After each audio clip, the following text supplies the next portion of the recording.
It's 935 KDAY, Cece, and Romeo. Yeah. Listen, I'm excited about today because we got one of LA's very own. This man is like the king of the streets right now. Real talk. And he has this Kobe Bryant song that is just going crazy. We're talking about King Lil G, baby. Yes. What up? What up? What studio. up? How you guys doing? Man, Do you want to it's put a my pleasure. intro on your next song? Yeah. I think I She can hype it up for you. Yeah, please. I'm just kidding. I mean, that's how you got to bring me out in every concert.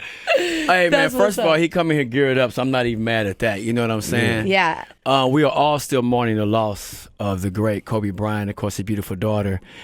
What motivates you to go ahead right to the lab ASAP? Like, where were you, first of all, where were you at when you heard the news? I was at home. I was in my kitchen, and then one of my friends sent me a text, and he said, "Did you hear what happened to Kobe?" And I don't live far from where it all happened, so I just looked outside, and I was like, "Oh man!" And it took me a few minutes to actually, take it in it, because I felt extremely horrible once I found out the news that his daughter was with him. I just kept thinking about the love I have for my daughter, and I just put myself in his shoes, and I know it's a horrible situation. Yeah. And so when it had to resonate with you for at least a few minutes, and then you got into the lab. Now, do you have a studio at home? Is that what it was, or how did that happen? Yeah, I have a studio at home, but we've been moving around a lot lately, so I was missing some of the wires at my studio, and I told my wife, I said, book some studio time. I need to go record, because I felt really bad inside. I felt like when one of the homies passed away or something. Yeah. And then I was like, man, I said, this is really gonna make me feel depressed, because from the moment I started seeing Kobe, he really inspired me to keep going, especially because I have a lot of obstacles in my life, and he was really without even speaking to me, he was just a mentor. Just me watching him through his interviews, I would really take in every word he would say. I feel like he was talking directly just to me. So you, even before all this, you already you took on that mama mentality. Yeah. So throughout my music, I've always talked about Kobe.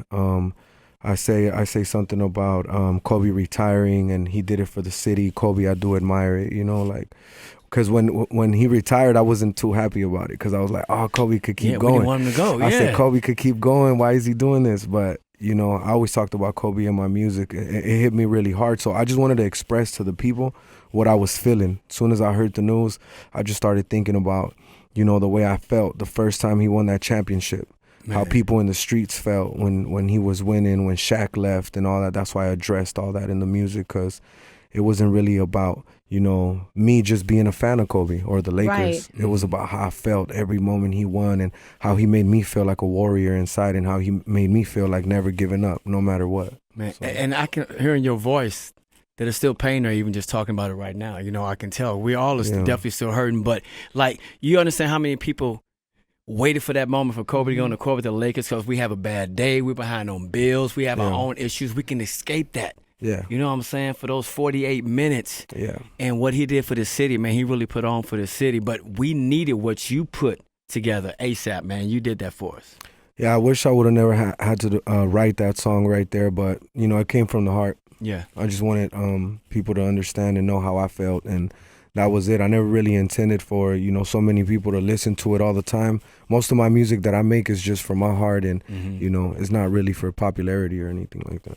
When you recorded that song in the studio, I'm curious to find out, did it take a long time because it was hard to get through the song, or because it happened and it hit you right away, you flew through the song? Yeah, I wrote it really quick, because there was so much I had to say, and I knew everything about Kobe, so I wrote it right away. Plus, I wanted people to hear it right away. I didn't want to take days. I didn't want to do none. I swear, it just took me from point A of leaving my house, going to the studio, and then getting there, writing it, mixing it, because I still had to mix it. Yeah. I still had to run through the beats as well, Right. I had to run through the beats, and I told myself, you know what? I can't smoke today. Not while recording for the Mamba. I said, no way. Damn. I'm not smoking. I'm not drinking. I want to be clear when I speak. Yeah, because that means that when you did it, every emotion, every delivery was just so raw and organic in the moment. And I think that's how it had to be. Yeah, that's how it had to be. And I think it was a time sensitive thing too. Like I didn't want to wait. I wanted to just listen to it, and me bump it in my car and me being like, yeah, man, you know, the Mamba inspired me. I can't be, you know, I can't be sad about this, because that really takes a toll on a lot of people's lives. You know, the love that we have for Kobe, like it really felt like a family member passed. Absolutely. So. King Lil G hanging out with the KDAY Morning Show, Cece and Romeo. I have a 6-year-old boy, so you have a girl. After this, we know how we look at our kids, how we love them. But do you look at her even different now, more different? Yes, absolutely. Now, you know, when she's usually being a big baby, I'm just, you know, I usually try to be like, hey, you know, I try to teach her the way. But now I'm like, baby, you could do whatever. Yeah. You could do whatever. I'm going to have all the love and patience for you. It's okay. Yeah. You know, but I feel like that's another lesson Kobe taught me, you know, more patience for the kids and appreciate my time with my daughter, definitely. Man, and I love seeing, like, just over the last couple of days through the NBA, I've seen people doing some Kobe likeness stuff, like Chris Paul taking a moment out in the middle of an interview. See, he stopped to sign his kid's jersey. Gigi's favorite player out of Atlanta, Trey, he did the same thing. It's almost like he touched people in a way that we didn't know he was really doing it. Yeah, absolutely. Do you know what's been going on with this the whole Gayle King situation, and Snoop Dogg just flashed back right now at her because they had asked Lisa Leslie, they were talking about Kobe's court situation. What do you have to say about it? Because a lot of people weighed in and they thought it was so out of line for her to even bring that up. Yeah, you know, I have a big respect for people that pass away, and I feel like when a man is not here to, you know, defend himself, you know, you got to remember his family's mourning right now. Every opinion is going to hurt his kids, is going to hurt his family. Yeah. So it's just better just to, you know, show respect. Just if you have a little bit of respect, just give it to that man, give it to that man's family. Anything else doesn't even matter no more. Whatever he did, whatever he went through, you know, God will have that conversation with him, not us, you know. We can't really judge that, man. And, you know, on top of that, I think everyone has a bad past to some degree, right? Or everybody makes mistakes. Well, yeah, you know. Nobody's perfect. Yeah, okay. But when you get to that point, man, when you pass over, like, you can't be jealous now. You can't be talked about that anymore. Like you said, let God handle that. Yep, and, absolutely. So shouts out to Snoop Dogg for saying what he said. Yeah, you know what I'm saying? He don't play, and that's his homeboy. And people are weighing in on it. And they're like, look, man, y'all had 15 years to bring this up before this man passed away, you know? Yeah. So I agree with Snoop Dogg, and I definitely think she was out of line. Switching gears, though, I want to ask you, you know, I have been a big fan of yours, but you know that, you and your wife know that I support you guys to the fullest.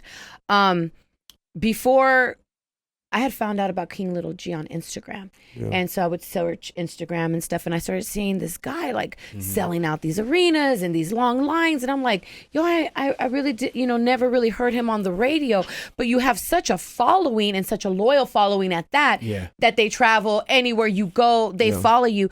But that speaks tons about who you are. And I really, in my heart, I really believe you represent the people of LA, the people.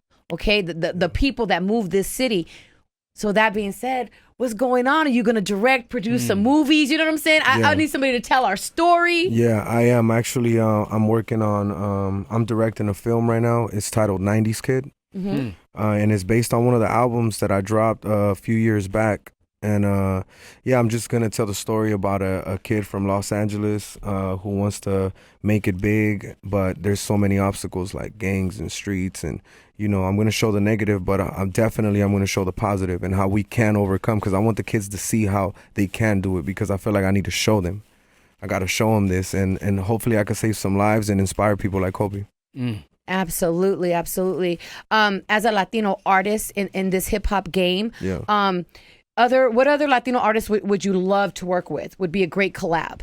Oh yeah, Sick Jackin's dope. Yeah. I've always admired that guy a whole lot. I like the way he moves, and I feel like he doesn't get the props he deserves, but he's definitely a LA legend. I want to do something with. I see some of these female artists too. They coming up. There's some Latino artist girl from Chicago. Her name is Lady EXO. I want to get on something with her. Some of these new young artists too. They coming up. I like what they doing. Shoreline. just a bunch of them. I can't really think right now at the top of my Hey, mind. well, but- you know, he's connected with Shoreline Mafia. All right, for sure. Yeah, Let them know. man. Let them know. Send my Tell love. them And what they did in your house. Well, they recorded Musty in my stepson's bedroom. oh, is that right? Every weekend when we would leave for the weekend, we would get a call saying there's helicopters over your house, there's this going on. Right. But you know, we never really tripped off that because it allowed them to create. yeah, of course. You know, and being in this music business, we wanted to give them their space to create. Yep. And we look, you know, shouts out to Phoenix OGs, y'all, man, definitely. Yep, shout out to them. Absolutely. And so what are you working on right now that we can go ahead and just follow you and really keep our eyes? Right now, I'm gonna drop this '90s Kid Volume 2. The Kobe Bryant song is gonna be on there because I feel like I talk a lot about the '90s and what Kobe went through. So that's gonna be on there. And I'm gonna right now I'm actually shooting a video for a song called Unemployed. I talk about how, you know, when I got kicked out of school ended. My mother wanted me to get a job, but it was hard because, you know, I had to get on the bus. Again, the gang things and all of that, just the lifestyle in Los Angeles, it was extremely hard for me to do it. But I tell that story, and I also tell how I overcame that. So I'm really excited for people to hear that. And people don't understand when you're growing up in the hood and you're surrounded by that gang violence, like even just going to the store, you're dodging. Yeah. Sometimes you just got to lay low. You know what I'm saying? Because sometimes it's hot in the city. Yeah. You know what I'm saying? So I definitely applaud you for that. I do want to ask you, though, this is a topic here at KDAY, and I know your wife is here, so I don't know, but here's a topic. King Lil G, we're going to ask you, Valentine's Day is around the corner. Is sex considered a gift? You know, to each his own. I feel like it's not really about materialistic things. It's about the way you make somebody feel inside. So if you can make a woman happy, period, I think that's a win. Yeah. So, but wait a minute. So, is it a gift? Is it a gift? Yeah, he's really good. Yeah, he's super good. I mean, I don't know if you can say a gift. I don't know if you can say I'm gonna give you a gift tonight and it'd be that. We like to say it's the gift that keeps on giving, right? But if a woman's happy with whatever a man can give her, then that's good enough. I feel. Okay, good. Because we asked O'Shea Jackson Jr. And he said, "Hell to the no." He wants receipts. He wants his gift from the store. This gift gotta have a receipt with it. I was like, damn, that's how you feel. Man, I appreciate just that. gotta shout y'all, man. Once again, that song, like, look. Shout out, you gave it to Cece. We put it on. Everyone else jumped on board and played it. They had to, man. Yeah, I mean, the response is so crazy right now. People have been DMing us. People have been hitting us up. And it's crazy for us. So what's the response with you? Yeah. What has been the response with this song? Everybody's been tagging me. They've been doing little dances. I've been seeing people in every country, almost in every country, playing my music, going through borders, going through just different things. And I like I said, I'm really excited, but at the same time, you know, I feel like it's about Kobe and I just wanted to show respect to him and his family.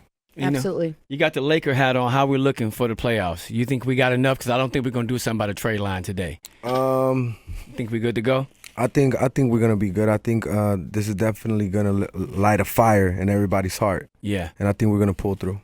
We're going to do it for Kobe. We're going to definitely do it for Kobe. Yeah. There it is. King Lil G in the studio. Yeah. We got to jump into the track right now. Let's get it. Let's do it. We're going to let you go ahead and introduce it and speak to the city. Yeah, this is King Lil G, and the song is titled Kobe Bryant Legacy. We going up.